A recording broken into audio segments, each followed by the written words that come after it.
Hello हमारे प्यारे viewers, कैसे हैं आप। आज इस वीडियो में हम बात करने वाले हैं द कंजूरिंग 3 की कहानी के बारे में, यानी कि द कंजूरिंग मूवी का अगला part the devil made me do it की कहानी के बारे में। तो चलिए शुरू करते हैं।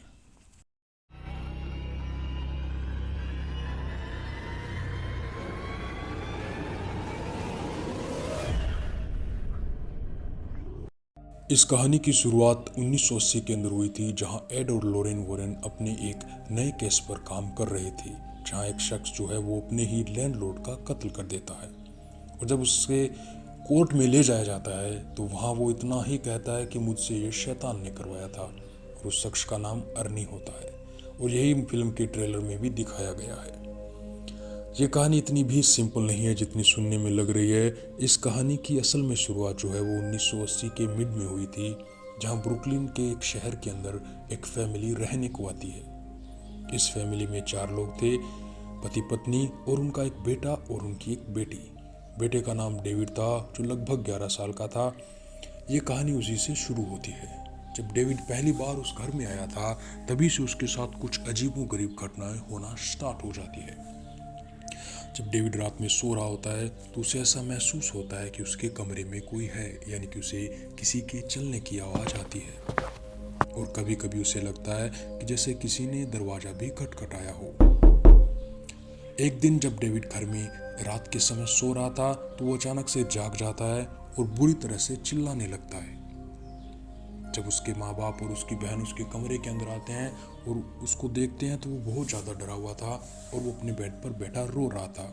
जब उससे पूछा गया कि क्या हुआ तो वो बोलता है कि मैंने अभी अभी यहाँ किसी एक बूढ़े आदमी को देखा था, जो उस सामने वाली चेयर पर बैठा था और मुझे घूरे जा रहा था। लेकिन उसके घर वालों ने उसकी बात नहीं मानी और उन्होंने कहा कि हो सकता है इसने कोई बुरा सपना देखा हो, या फिर हो सकता है कि अभी अभी हम नई जगह आए हैं तो ये एडजस्ट होने में टाइम ले रहा हो। इसलिए उसके घर वाले उस पर ज़्यादा ध्यान नहीं देते हैं और उसको सुला कर वहाँ से चले जाते हैं।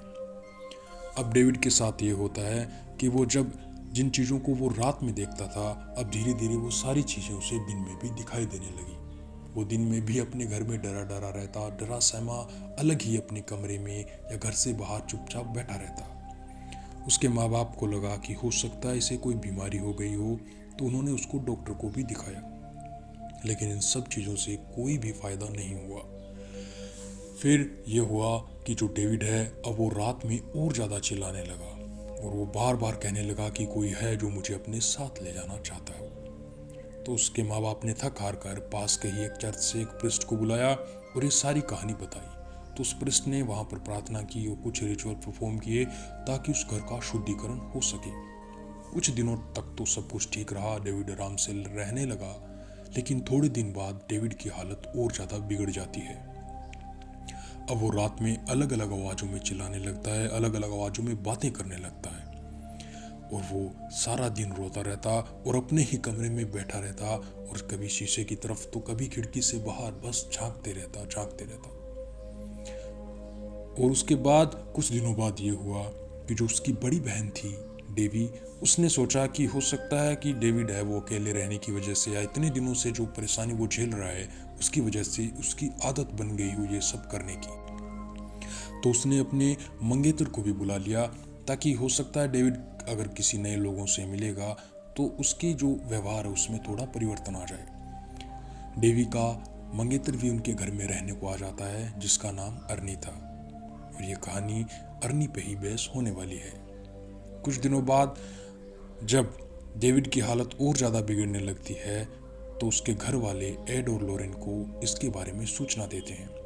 जब वो दोनों आते हैं वो डेविड से पूछते हैं कि तुम्हारे साथ क्या हो रहा है। तो डेविड उन्हें डरते डरते ये बताता है कि पहले मुझे एक बूढ़ा आदमी दिखाई देता था जो काफ़ी डरावना था, और वो मुझे बार बार धमकियाँ देता और अपने साथ ले जाने की बातें करता था। और अब ये है कि उस बूढ़े आदमी के अलावा मुझे मेरे ही कमरे में बहुत सारी आकृतियाँ नजर आती है, कभी दीवारों पे, कभी हवा में झूलते हुए, और वो सारे मिलकर मुझे डराते हैं और वो बस एक ही बात बोलते हैं कि तुम्हें हमारे साथ चलना होगा। जब एड ने ये बातें सुनी तो उसे लगा कि वाकई इस बच्चे के साथ में कुछ बुरा हो रहा है, क्योंकि उसने ये भी बताया कि जब वो सुबह उठता है तो उसे लगता है कि मानो उसको रात में किसी ने पीटा हो और उसके शरीर पर खरोचने के या फिर काटने के निशान भी मिलते हैं। जब एड और लोरेन ने अपने रिचुअल वहाँ पे परफॉर्म करने स्टार्ट किए तो उन्होंने एक बड़ी ही डरावनी और विचित्र बात बताई कि इस बच्चे पे 1 या 2 शैतान या भूत नहीं बल्कि 43 शैतानों ने अपना कब्जा जमा रखा है। जी हाँ, ये बात सुनने में या फिर देखने में थोड़ी डरावनी और अजीब लग सकती है, मगर ये बात पूरी तरह से सच थी। क्योंकि मूवी के ट्रेलर में हमने देखा है कि एड ये बोलती है कि यहाँ कुछ बहुत बुरा हुआ था। और इस कहानी से जुड़ा एक वाकया ये भी है कि इस घर में इससे पहले जो भी रहने आया था उनमें लगभग 60 से ज़्यादा लोगों की मौत हो चुकी थी।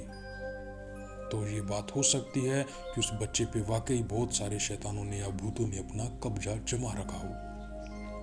इसके बाद एड और लोरेन ये फैसला लेते हैं कि इस घर का शुद्धिकरण किया जाएगा और वो बड़े पादरी को बुलाकर लाते हैं और उसके बाद उस घर के अंदर शुद्धिकरण का काम शुरू कर दिया जाता है। और जब भी डेविड के ऊपर कोई रिचुअल परफॉर्म किया जाता तो डेविड दर्द के मारे बहुत ज़्यादा चीखता और चिल्लाता था, क्योंकि वो एक तो छोटा बच्चा था और ये जो रिचुअल परफॉर्म होते हैं अगर भूतिया घटनाओं के हिसाब से देखें तो ये वाकई बहुत ज़्यादा दर्दनाक और भयानक होते हैं। ये सब देखकर जो उसकी बहन का जो मंगेतर था जिसका नाम अर्नी था, उससे एक दिन रहा नहीं गया। उसने दुख और गुस्से के मारे ये बोल दिया कि तुम सारे भूत कमज़ोर हो जो एक बच्चे पे अपना कब्जा जमाए बैठे हो। हालांकि एड और लोरेन ने उसको ऐसा बोलने से ऐसा करने से मना भी किया था, लेकिन अर्नी बोलता चला गया। उसने कहा कि अगर तुम लोगों में हिम्मत है या तुम भूतों में या शैतानों में ताकत है तो इस अर्नी पे अपना कब्जा जमा के दिखाओ। इस छोटी सी घटना के बाद ये होता है कि जो डेविड है वो धीरे धीरे ठीक होने लग जाता है। यानी कि लगभग 3 से 4 रिचुअल परफॉर्म करने के बाद डेविड की हालत एकदम सही हो जाती है और वो सारे जने आराम से और मिलकर खुशी खुशी उस घर में रहने लगते हैं। कुछ दिनों बाद अर्नी और उसकी मंगेतर डेवी उस घर से चले जाते हैं। वो अपना एक अलग घर ले लेते हैं और वहाँ रहने लगते हैं। लेकिन असली कहानी फिर से पलट जाती है। वो ये होती है कि जो घटनाएं अब डेविड के साथ हो रही थी वो सारी घटनाएं अब अर्नी के साथ होने लग जाती है। अब वही घटनाएं वही हरकतें अर्नी करने लगता है। वो रात में चिल्लाता है, कभी वो खिड़की से बाहर झांकता रहता है, कभी वो घर से भाग जाता है और कभी वो घर के अंदर बेवजह ही गुस्सा करते हुए देखा गया और घर के अंदर रखी चीज़ों को भी उठाकर फेंकता रहता है। डेवी ने सोचा कि हो सकता है कि डेविड के साथ जो घटनाएं हो रही थी उनकी वजह से इसके दिमाग पे भी कोई असर पड़ा हो। इसलिए वो एक दिन फैसला लेती है कि इसका मूड फ्रेश करने के लिए हम बाहर कहीं खाना खाने जाएंगे। वो दोनों मिलकर ये प्लान तो बना लेते हैं और उनके कुछ दोस्त और उस जगह का लैंडलॉर्ड जिसका नाम एलन था वो भी उनके साथ बाहर खाने पे चला जाता है। थोड़ी देर बाद जब वो वहाँ खाना खा रहे होते हैं तो अर्नी और एलन पर किसी बात को लेकर हल्का सा झगड़ा हो जाता है और थोड़ी देर बाद वो झगड़ा इतना बढ़ जाता है कि जो अर्नी होता है वो एलन की चाकू मार मार कर हत्या कर देता है। उसके सीने में तब तक चाकू मारता रहता है जब तक कि एलन वहीं मर नहीं जाता। उसके बाद अर्नी को गिरफ्तार कर लिया जाता है और जब उसको कोर्ट के अंदर पेश किया जाता है तो वो वहाँ पे एक ही बात बोलता है कि ये सब कुछ मैंने नहीं किया, मुझसे ये शैतान ने करवाया था। लेकिन आप लोगों को पता है कि कोर्ट के अंदर कानून के अंदर ऐसी बातों को मान्यताएं नहीं दी जाती कि जहाँ ये बोल दिया जाए कि मुझसे किसी भूत ने ये काम करवाया। इसलिए अर्नी को है वो 20 सालों की सज़ा सुनाई गई। लेकिन जेल के अंदर अर्नी के अच्छे व्यवहार को देखते हुए उसे मात्र 5 सालों में ही रिहा कर दिया गया था। इसके बाद जब अर्नी जेल से बाहर आया तो उसने अपनी मंगेतर डेवी से शादी भी की थी और जब उससे पूछा गया कि तुमने ऐसा क्यों किया या तुम्हारे साथ ऐसा क्या हुआ कि तुमने उसकी हत्या कर दी, तो अर्नी हमेशा ही एक ही बात कहता था कि मेरी ज़िंदगी की सबसे बड़ी भूल ये थी कि मैंने शैतान को चुनौती दी थी या मैंने जानबूझकर भूतों को मेरा सामना करने के लिए बुलाया था। और ये कहानी यहीं पर पूरी हो जाती है। अब ये कहानी सुनने में भले ही अजीब और सिंपल लगी, लेकिन सच बात तो ये है कि इस तरह का जो दर्द होता है, इस तरह का जो डर होता है, वो केवल वही व्यक्ति समझ सकता है जो इस प्रकार की घटनाओं से निकल चुका हो। हम अर्नी और डेविड का जो दर्द है या उसका जो डर है या उनके साथ जो घटनाएं हो रही थी उस समय जो उनकी मनोस्थिति थी उसका अंदाजा नहीं लगा सकते।